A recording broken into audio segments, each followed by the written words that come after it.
Hello, this is Let's Talk About Myths, baby! This is the podcast where a giant nerd feminist tells you stories about ancient Greek mythology with a major infusion of 90s Disney movies. You're welcome, fellow millennials. If you haven't listened to the first 3 parts of the Hercules story, then I highly recommend that you do, because otherwise you're really missing out on a lot of Disney references, and also it just won't make much sense at all, because, time is linear. So here we are in the 4th and final part of Heracles' famous labors. There are more stories featuring old Herc, but I'll leave those for future episodes, because it turns out he's not only the most famous hero of Greek mythology, but also the most prolific. And lucky for me, because a little peek behind the scenes, it turns out a lot of people like Hercules. Who'd have thought? This is episode 19, Heracles, or Hercules, part 4, A Star is Born. Where we left off, Heracles had completed 10 of the 12 labors that he had to complete. He had just brought a collection of cattle, the most popular quest of ancient Greece, it would seem, back to Tiryns for Eurystheus, his half-brother and the man setting all these damn labors in the first place. And Eurystheus had promptly sacrificed the cattle to Hera, wasting all of Heracles' hard work, but keeping Hera mildly happy. And Hera was, after all, the real source of all this trouble. It was she who was ultimately putting Heracles through all the bullshit that are these labors. She is, of course, pissed because Heracles is Zeus's son, because her husband has an issue being even a tiny bit faithful. And that's never Zeus's fault, it's literally everyone else's fault, according to Hera. So Heracles is in Tiryns with Eurystheus, and he's ready for his 11th labor. The labor requires Heracles to seek out the Hesperides. See, he needs their golden apples. You may remember these ladies from Perseus' quest to behead Medusa, and I may have mentioned them in other myths. Frankly, I don't remember. The Hesperides are 3 nymphs, daughters of the goddess Nyx, the goddess of night. The Hesperides guard the garden of the golden apples. According to Hesiod, their names were Aegle, which means dazzling light, Erythea, and Oxide Hesperithusa, which means sunset glow. I can't tell you why Erythea's name doesn't mean anything. Maybe it's my source. And I can't tell you why Hesperithusa gets a descriptor when the others don't. Such is life. I could have left it out, but I've always found the description oxide to be weird and kind of entertaining. I mean, is that supposed to be an attractive quality? It sounds like you're being compared to an ox, which is less than flattering. The Hesperides, like I said, guard the garden of the golden apples. These apples were found in Hera's orchard in the west.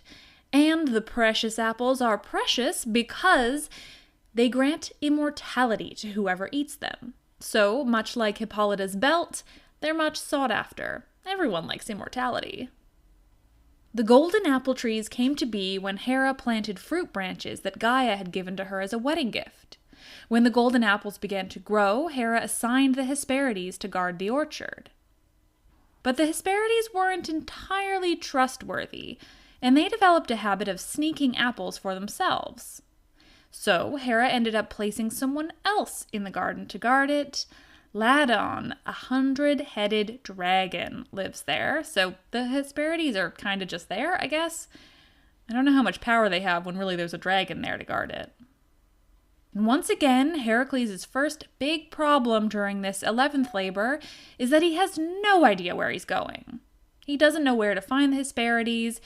His instructions rarely had location details, it would seem. First, Heracles went to see the nymphs of the river Eridanus. That was in the far north, according to the ancient Greeks, who didn't have a very good grasp of the globe, and, of course, believed the earth was flat. And so, this river in question fed into the ocean. The nymphs of Eridanus didn't know where to send Heracles, so they told him instead to go find the sea god Nereus. Maybe he could help. Nereus is super wise and a shapeshifter, which is a pretty cool trick. The nymphs of Eridanus told Heracles that Nereus would tell him information, but only if he could keep a grip on him, whatever form he may shift into. It's a pretty weird qualifier, but this is ancient Greece.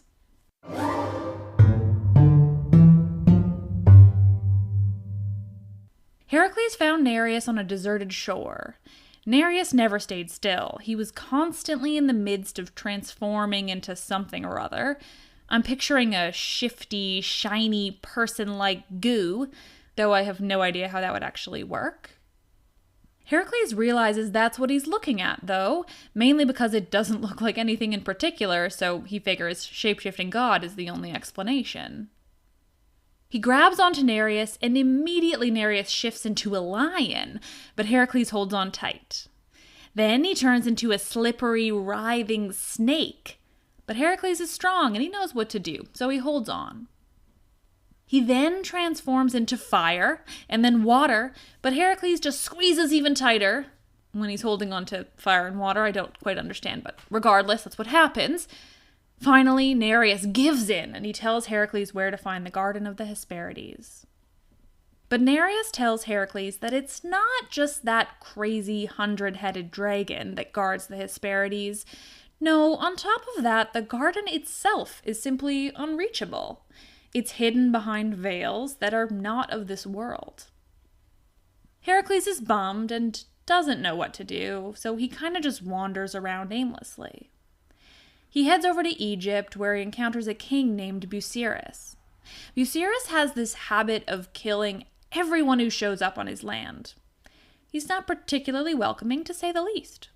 Heracles, with his habit of putting his nose where it doesn't really belong when it comes to looking heroic, decides he has to help. He is the hero, after all. It's his job. Heracles lets himself be taken to the altar of Zeus, where Busiris will sacrifice him. But when he gets there, he turns the tables on Busiris and kills him and all his men. And we're told he sets the area free from tyranny.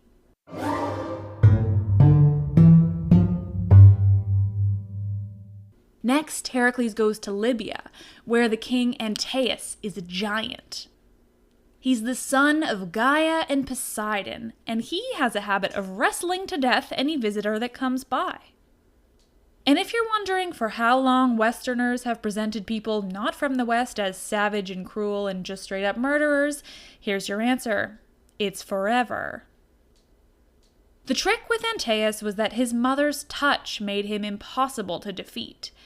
And when your mother is Earth, you're touching her basically all the time. It's an added bonus when your invincibility is tied to just such touch. Antaeus had defeated so many men that had tried to kill him that he took all their skulls and built a temple to his father Poseidon. Antaeus seems like a cool guy to be around. Anyone who builds a structure out of skulls must be super chill. So of course, Heracles arrives and tries to defeat Antaeus. Neither this nor Busiris is part of one of his labors, but he just has to get involved. So Heracles starts to wrestle Antaeus, and quickly he realizes why he's having so much trouble. A solution comes to him, and he lifts up Antaeus off the ground and holds him there. Slowly, the giant weakens until Heracles just smushes him to death. But of course, none of this was helping Heracles with his labors, and man, did he want to be finished with those damn labors. And he's so close, just 2 left.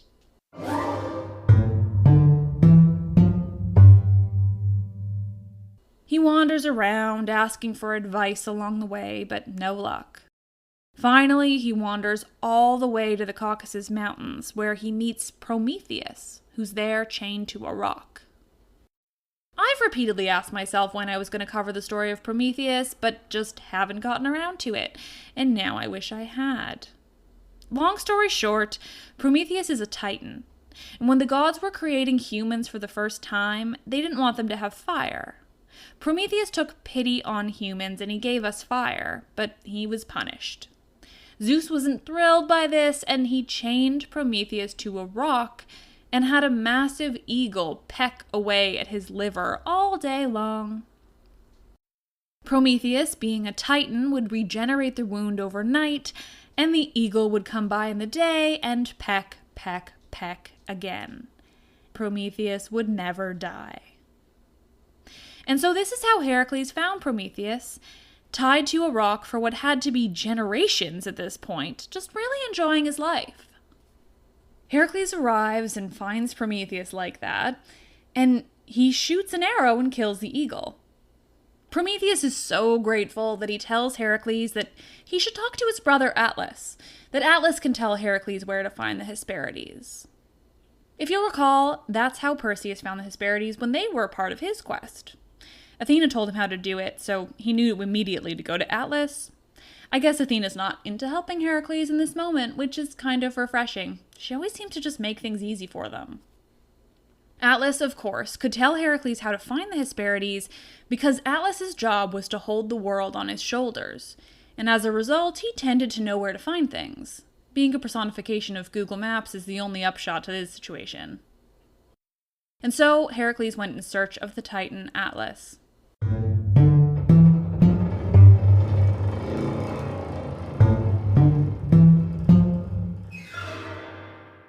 Heracles found Atlas easily, and he told him the situation. He asked if Atlas could help him get the apples.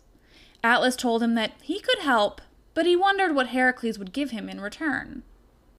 Heracles hummed and hawed and didn't really have any suggestions. It's not like Atlas needed much. His entire life was devoted to holding the world on his shoulders. Finally, Atlas made a suggestion. What about if you hold the earth for me and I'll go get you the apples? Heracles thinks about it for a minute, and he agrees. He doesn't want to deal with finding the garden, getting past the Hesperides, and the dragon. No, this would be much easier.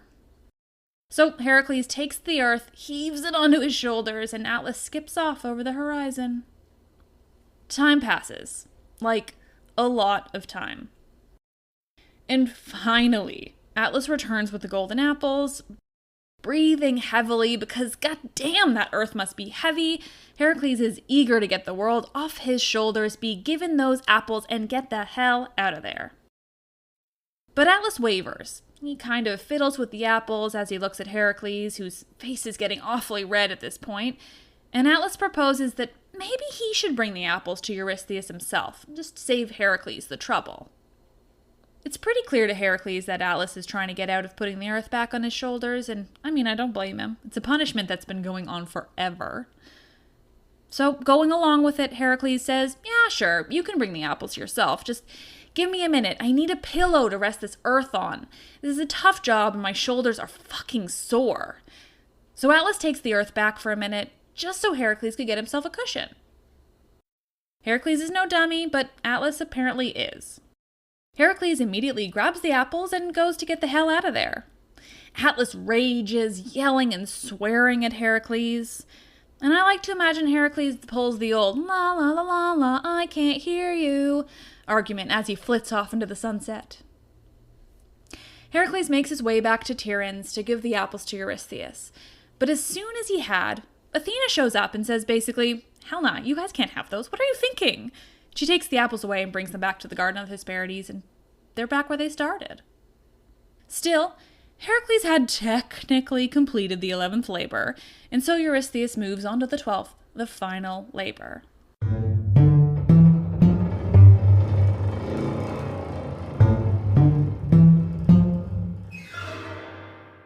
For the final 12th labor, Eurystheus decides to go all out. And I mean all out.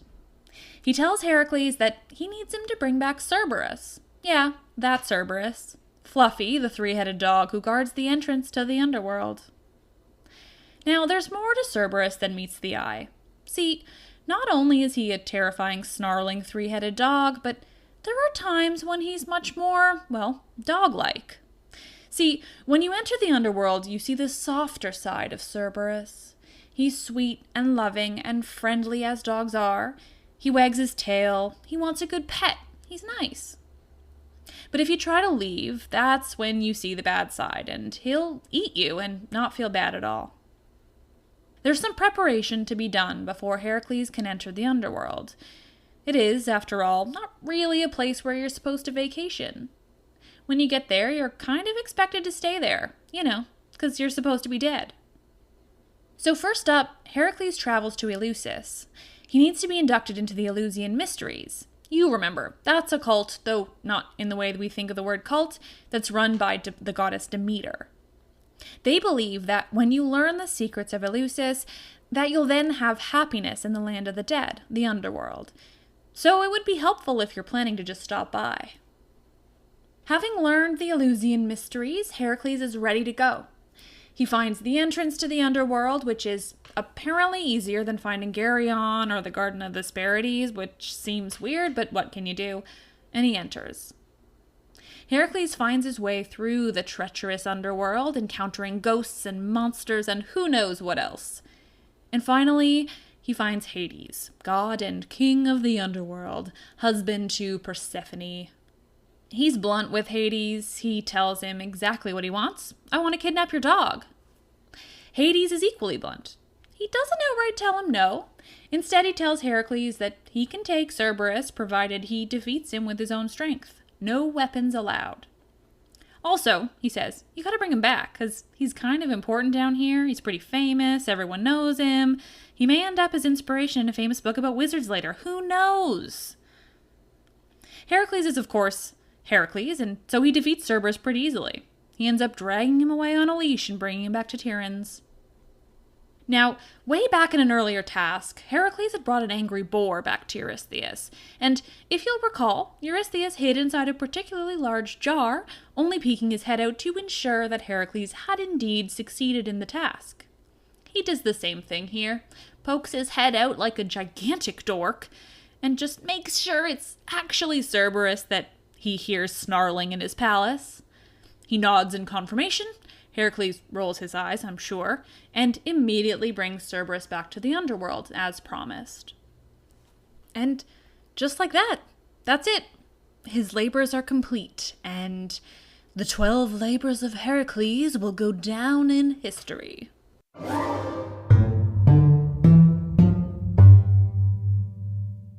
At some point during this 12th labor, Heracles had taken, you guessed it, a cow from Hades' herd. He had sacrificed it in order to keep the necessary deities happy so that he might complete this, the trickiest task. Hades' cow herd had tried to stop Heracles, but Persephone had kept them apart, so that Heracles could steal the cow and sacrifice it. But when he sacrifices it, vapors from the blood begin to appear and summons up shades from the underworld. Shades are basically ghosts, but more academic. I don't know that that's a proper definition, but I think it works for these purposes. It's like fancy ghosts. The point is, ghosts of dead and famous Greeks appear to Heracles. The most important being Meleager. I've mentioned Meleager before, but I don't remember when, so bonus if you know this name. Meleager, in his ghostly form, gives to Heracles his sister, Deianira, daughter of Dionysus, and she's to be Heracles' wife. It's always one of my favorite things when a woman is straight up given to a man. It's great. It really makes it clear that women are basically interchangeable with, say, a jug of wine. Just pass it along, will ya? Meleager gives Deianira to Heracles as a wife because now that he's completed all these tasks, he's finally atoned for having killed Megara. And so, yes, this is a replacement wife. It's just super fun to be female in ancient Greece. An awesome, free will-filled time.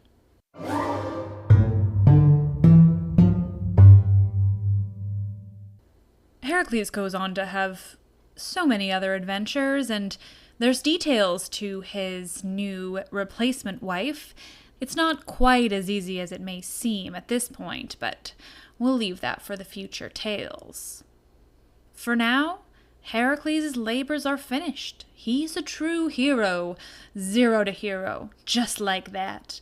And he went the distance. It's the gospel truth. A star was born.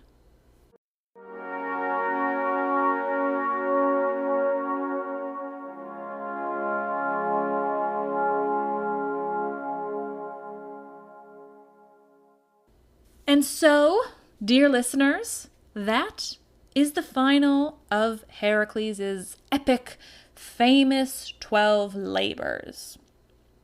Like I said, there are more stories when it comes to Heracles, but I won't bore you with them now. I'm going to keep moving on to some other fun stuff, and we'll go back to Heracles later because it seems to really pull people in, which is a bonus for me.